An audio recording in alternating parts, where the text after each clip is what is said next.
Multifamily Mindset podcast. Think bigger. Hey, what's going on, everybody? My name is Dallas Pruitt, and welcome to the Multifamily Mindset podcast. For those that are new here, I am the resident mental fitness and performance consultant and coach here at the Multifamily Mindset. And here on Thursday episodes via the podcast, we dive into the mental performance side of the work, because let's face it, doing your best work, showing up as your best self in any space, this space included, is not always easy. And so I've taken it upon myself in the line of work that I do to hopefully help simplify that process for you, help you simplify your process so that you can become more impactful in everything that you do, specifically here in the real estate space. So I want to dive into something really near and dear to my heart, because this is a topic that I really struggled with during certain seasons of my life. And honestly, it shows up every once in a while. It's something that I've built in some strategies into my life to help free myself of this trap, but it still has a tendency to show up because I am a person who tends to bite off more than I can chew a lot of the time. I don't know if you guys can relate. Hopefully you can. Hopefully have some overachievers here on the podcast that sometimes your yeses are greater than your actual capacity. So I want to share a specific phrase with you. Ready? I want you to remember this. And it goes like this: only once you've given yourself permission to stop trying to do it all, to stop saying yes to everyone and everything, can you truly make your highest contribution towards the things that really matter. I want you to let that sink in for a second. I'll say it one more time. Only once you give yourself permission to stop trying to do it all, to stop saying yes to everyone and everything, can you truly make your highest contribution towards the things that really matter. I want to invite everybody who's listening to the podcast today to stop trying to please everybody in your life so that you can free yourself up to actually focus on what matters to you and what is relevant in your life. Look, my story really is no different than many of yours. When I made the shift from a life that I was once living, a job that I once had, a career that I enjoyed but felt prompted to shift gears on and actually build a business and make a leap of faith and dive into some work that was really daunting and new for me, I found out really fast that it was either give up some things or don't succeed. And this was a hard pill to swallow because I actually enjoyed my life. Weirdly enough, they say people change when the pain hurts enough that they need to change. And I think that, yes, I did experience some pain, some financial pain, but I did enjoy my life, and I was very grateful and, quite honestly, pretty satisfied with some things. But there was this shift inside of me. There was this magnetic pull, which I'm sure many of you have experienced with what you're striving to accomplish here, that I couldn't deny, and I was all in. I was fully committed. And again, when I dove into that work, I found out really quick that if I was going to succeed at the level that I knew I was capable of, I had to give some things up. I had to give up some weekends. I had to give up my mornings and sleeping in. I had to give up nights out with the boys, golf trips, extracurricular activities. There were a lot of things that I had to give up. Eating out every night, the cush life, the comfort of my old life is what my new dream cost me. And some people call this the law of sacrifice. I mean, you could use that, right? The law of sacrifice is real, and it's something that I lived and something that I continue to live. But I would like today on the podcast to invite you to shift your perspective a little bit and actually view this more of, or as more of, the law of investment or the trade-off law. Sacrifice seems to take on a negative connotation, like it's really hard and really bad or a really tough experience.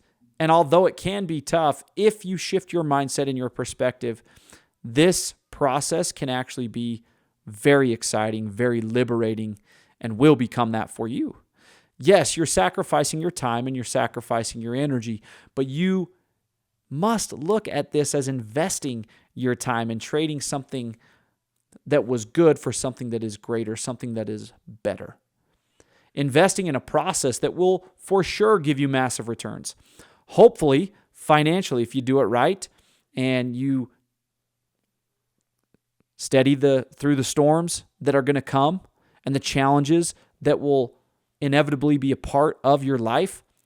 Yes, financially, but even if the delay on that takes some time, your experiences are going to pay dividends across so many different fronts of your life. Entrepreneurship, choosing to do something different in my life that was hard and challenging and continues to be hard and challenging. I'm out nothing and I have gained everything. And you will be and are no different. But here's the thing. Without coming back to the focus of today's episode, without giving something up, or rather, and to be very frank, multiple things up, you're going to lose your mind. The shedding of the unessential is a process that you have to undergo within each new level and season of your life and build of the business.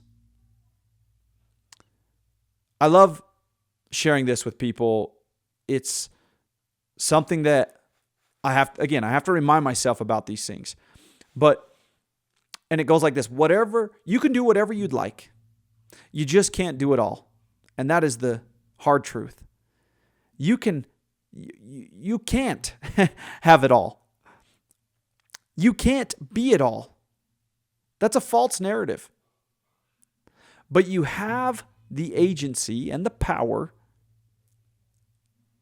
to decide for yourself how you're going to do life, how you're going to do it all, what you're going to do, and who you're going to become. You are your most powerful tool for change, whatever direction you decide to take that. I want to advise that to everybody on the episode today, just make sure that your willingness to do the work matches your aspirations. Because the reality is, when these two things are out of alignment, it's a recipe for heartaches and headaches. Both. So, in light of all of this, I want to share and close the episode out today with a phrase. All right, here it is. I want you to remember this. Clarity begins with saying no. Progress starts with saying no. Your new life, the new things you are choosing, you've made the decision to go after, you are choosing to engage in, that you will bring to fruition throughout the course of the upcoming years, whatever this is for you, however this is going to look for you, it's going to cost you your old life. And that is okay. It's quite frankly, it's better than okay. It's how it works. It's amazing. It's amazing to know and accept that as truth, that we can do and be whatever we want. We just can't do and be all of it and that is liberating. So whoever needed to hear that today, because again, I am someone who suffers from the yes man disease. If you are somebody who is like that, if you're struggling, feeling swamped, feeling like I can't keep up with it all, I can't do it all, well, guess what? The reality is you actually are correct. You can't keep up with it all, and you can't do it all. You get to choose. You get to trade off. You get to decide for yourself what your life and your business and whatever it is you're engaging in is going to look like. Don't shame or guilt yourself for saying no. Celebrate the fact that you get to choose what you say no and yes to, and stop trying to please everybody. That is a sure path to help free yourself up so that you can focus on what truly matters. My friends, I'm grateful as always that you were able to jump on the podcast with me today. Hopefully able to grab something of value that you can go implement into your process, implement in your day-to-day, your week-to-week, even if it's just a shift in perspective. And happy holidays, and we'll see you guys back here on the podcast again tomorrow. Multifamily Mindset Podcast.